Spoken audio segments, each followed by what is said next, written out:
తెలంగాణ రాష్ట్ర వ్యాప్తంగా ఆర్టీసీ కార్మికుల సమ్మె కొనసాగుతుంది. తెల్లవారుజాము నుంచి ఆర్టీసీ ఉద్యోగులు విధులు బహిష్కరించి డిపోల ఎదుట నిరసనలు వ్యక్తం చేస్తున్నారు. సమ్మె కారణంగా హయత్నగర్ డిపోలో ఆర్టీసీ సమ్మెలో పాల్గొన్న తెలంగాణ రాష్ట్ర ఎంప్లాయీస్ యూనియన్ రాష్ట్ర అధ్యక్షుడు బాబుతో మా ప్రతినిధి Srinivas face to face. Hayathnagar depot 1-2 కార్యక్రమంలో రాష్ట్ర అధ్యక్షుడైన బాబు గారు మన దగ్గరికి వచ్చేసి ప్రస్తుతం ఈ యొక్క సమ్మెలో పాల్గొన్నారు. తన విషయంలో అడిగి తెలుసుకుందాం, అసలు ఏం జరిగింది ఏంటి అనేది. ఎంప్లాయీస్ యూనియన్ రాష్ట్ర అధ్యక్షుడు, నా పేరు ఎస్ బాబు. ఆర్టీసీ కార్మికుల దీర్ఘకాలిక పెండింగ్ సమస్యలు ఇప్పటివి కావవి, ఎప్పటి నుంచో ఉన్నటువంటి సమస్యలు. ఆ సమస్యల పరిష్కారం కోసం 13 మార్చి 2026లో యాజమాన్యానికి సమ్మె నోటీసు ఇవ్వడం జరిగింది. ఆ సమ్మె నోటీసు తీసుకున్న తర్వాత 42 రోజులు ఇవాళకి గడిచాయి. యాజమాన్యం ఒక్కసారి కూడా చర్చలకు పిలవాల్సిన బాధ్యత యాజమాన్యానికి. లేబర్ కమిషనరు, కన్సలేషన్ ఆఫీసర్ ఎవరైతే ఉన్నారో యాజమాన్యాన్ని చర్చలకు పిలిచారు, కానీ యాజమాన్యం రాలేదు. మళ్ళీ రెండోసారి లేబర్ కమిషనరు చర్చలకు పిలిచారు, మళ్ళీ యాజమాన్యం హాజరైంది, మళ్ళీ యాజమాన్యం రాలేదు. నిన్నటి రోజున గవర్నమెంట్ చర్చలకి రమ్మంటుందని పిలిచారు.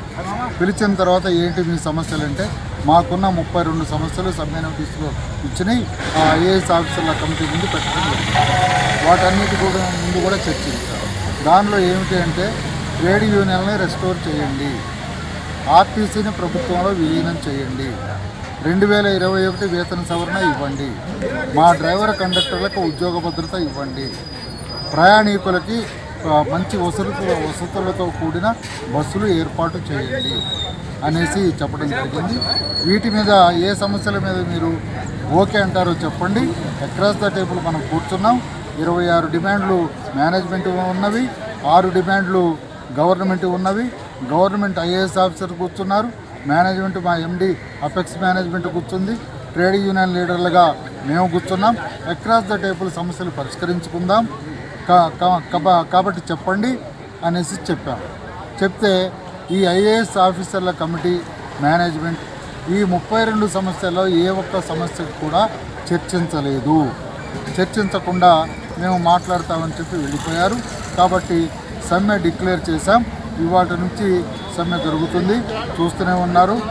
ఆర్టీసీలో ఉన్నటువంటి 12 ట్రేడ్ యూనియన్లు మొత్తం కూడా సమ్మెలో పార్టిసిపేట్ చేస్తున్నాయి. ఇది మరో సకల జనుల సమ్మెలాగా ఈ సమ్మె జరుగుతుంది. కార్మిక వర్గం మొత్తం నిరాశ నిస్పృహలతో ఉన్నారు, ఆర్థిక ఇబ్బందులతో ఉన్నారు, కడుపుగాలి ఉన్నారు. సమస్యలు పరిష్కరించండి ముఖ్యమంత్రి గారు, రవాణా శాఖ మంత్రి గారు, సమస్యలు పరిష్కరించండి. మీ డోర్లు ఎప్పుడు ఓపెనే అంటున్నారు, మా డోర్లు కూడా ఓపెనే ఉన్నాయి. మా సమస్యలు పరిష్కరించి కార్మిక వర్గ సమస్యలు పరిష్కరించాల్సిందిగా కోరుతున్నాను. ఈరోజు ప్రజెంట్ కరీంనగర్ జిల్లాలో డిపో నెంబర్ 2లో యాక్సిడెంట్ జరిగింది. దాని మీద మీరు ఏమేమి? ఆర్టీసీలో ఉన్న డ్రైవర్లు నిష్ణాతులైన డ్రైవర్లు, మంచి experienced perfect driver. RTC driver perfect driver కాబట్టి వీళ్లతో వెళ్తే యాక్సిడెంట్ పర్సెంటేజ్ ఉండదు.